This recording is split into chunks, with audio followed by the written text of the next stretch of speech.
something just happened that should genuinely terrify the Trump White House. Ben Shapiro, the most listened to conservative commentator in America, who campaigned for Trump in 2024, hosted him on his own show, and spent years building the right's media infrastructure, just sat down with the New Yorker's David Remnick and said this out loud. Asked whether Trump's crypto deals and self-enrichment concern him, Shapiro said, "Of course." Our reporter, David Kirkpatrick, who's extremely conservative in his calculations about how he's assessing this, has said that the Trump family has enriched itself to the tune of $4 billion since taking office again in 2024. Does this concern you at all? Of course. I mean, I've been calling this out, I think, before pretty much anybody else. I mean, early on in the Trump administration, when World Liberty Financial was pretty clearly making a fair bit of money over in the Middle East, I raised red flags on my show consistently about how I thought this was wrong. If the name were Biden and instead of Trump, people would be screaming bloody murder, and how this was not beneficial to President Trump's agenda either. So sure, that well, not beneficial to his agenda or corrupt? I mean, both, obviously. He went further. He said he's confident Trump will pardon himself and his own children before leaving office, and laughed when the interviewer called that radically corrupt. He said he wouldn't want Trump marrying into his family. And he admitted things can get worse under President Trump than they were heretofore. This isn't a never-Trumper. This is the guy who built the Daily Wire. The guy who rallied conservative voters to the polls. And he's now saying the quiet part loud on the record in the New Yorker. And what pushed Shapiro to this point is the same thing that's eroding trust across Trump's entire coalition, the money.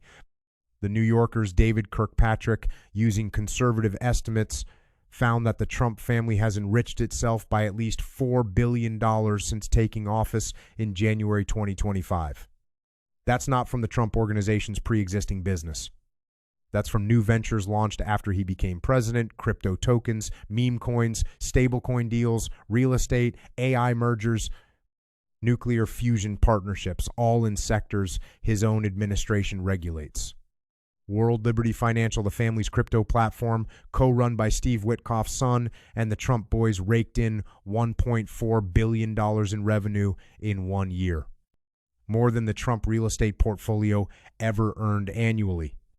The dollar Trump meme coin, launched 3 days before inauguration, spiked to a $13 billion market cap, then cratered, but not before netting insiders roughly $350 million.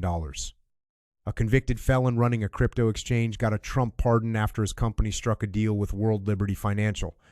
And 19 of the top 25 meme coin holders who won a private dinner with the president used foreign exchanges that exclude American customers. Shapiro looked at all of this and said what he said. This is not draining the swamp. But here's what makes this different from every other Trump scandal. It's not just the policy wonks. It's the manosphere. The podcasters who delivered him young male voters in 2024 are now turning on him publicly, one by one. Joe Rogan, 20 million YouTube subscribers, the single most influential media figure with young men, compared ICE to the Gestapo after the fatal shooting of Renee Good in Minneapolis. Are we really going to be the Gestapo? Where's your papers? Is that what we've come to? He called Trump's deportation tactics insane and said he really thought they were just going to go after the criminals. On Epstein, Rogan told his audience, "It looks terrible for Trump. This is not a hoax. How come all this shit is not released?" Andrew Schulz, who gave Trump a softball interview weeks before the 2024 election, called the killing of VA nurse Alex Preety his breaking point. He said on his Flagrant podcast, "I voted for none of this. He's doing the exact opposite of everything I voted for." On Epstein, Schulz accused the administration of insulting our intelligence. Theo Vaughn reposted a clip of J.D. Vance on his own show, promising to release the Epstein list, and wrote, "Yeah, what changed?" Even Liz Wheeler, who literally held up the Epstein binder at the White House photo op with Bondi last year, called Bondi's congressional testimony a total disaster and said her handling of the files was exactly what not to do as Attorney General. And here's why this matters beyond just media drama. Trump's approval just hit 36% in the latest AP NORC poll, with 62% disapproval. Pew Research found that only 27% of Americans support most of his policies, down from 35% when he took office. Among Republicans, confidence that Trump acts ethically dropped from 55% to 42% in 1 year. Blue-collar consumer confidence is at a record low since 1976. and 166,000 blue-collar jobs have been lost in the past year in manufacturing, mining, transportation, the exact sectors Trump promised to protect. Even CNBC, not exactly a bastion of progressive thought, pushed back on the White House's economic spin, pointing out that the administration is making the same mistake Biden made, declaring victory on an economy that regular people aren't feeling.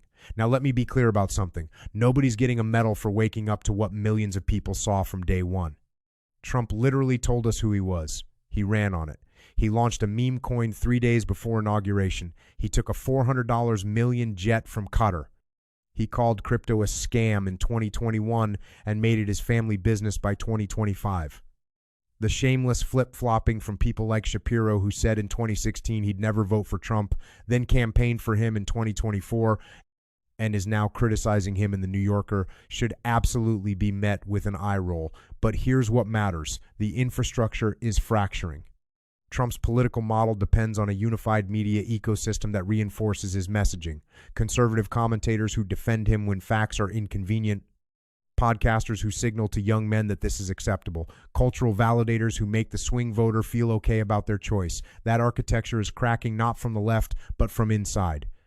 Shapiro reaches millions. Rogan reaches tens of millions. Schulz reaches a generation of men who don't watch cable news. When those voices shift, the permission structure shifts with them. And the midterms are 9 months away. GOP insiders are already worried about a blue wave. Trump's approval is negative in 32 out of 50 states. And the people who delivered him the White House in 2024 are now on the record saying it was a mistake. That's not spin, that's math. Stay informed. Share this if it was useful.